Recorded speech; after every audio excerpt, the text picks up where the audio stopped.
To understand French society before the Revolution, you need to understand the estates system. The estates system consisted of three estates. The first estate, which was the clergy, people who worked in the church. The second estate was the nobility, the king and queen's friends, knights, nobility. And then the third estate was everyone else, which included the lawyers, doctors, businessmen, merchants, soldiers, craftsmen, shopkeepers, and peasants.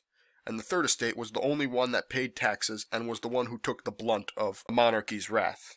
So, to understand just how bad the third estate had it, they were the only ones who paid taxes, as we mentioned. France in the 1780s was completely bankrupt.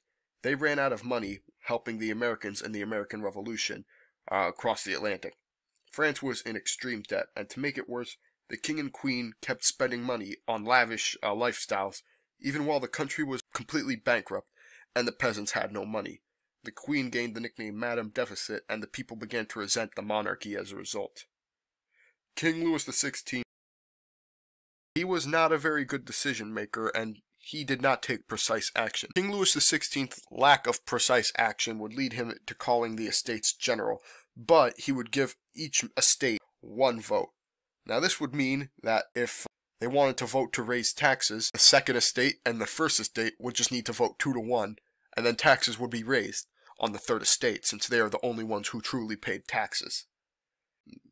This unfair system of the estates general would lead to the third estate leaving, and then they would form their own government called the National Assembly. They took a tennis court oath and vowed that they would not stop meeting until France had a constitution to hold the king accountable.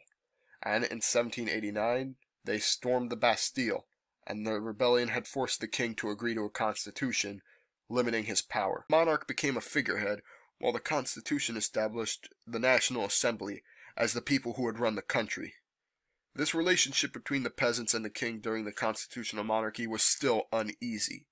The radical Jacobins, under the leadership of Maximilien Robespierre, continued to get more and more power in the National Assembly, and they called for the complete abolition of the monarchy, while the king resented having his powers taken away and being reduced to nothing but a figurehead. Things would escalate when King Louis would try to leave the country in 1791. He was caught, the monarchy was abolished, and the king was killed a year later. This brings us to the final chapter.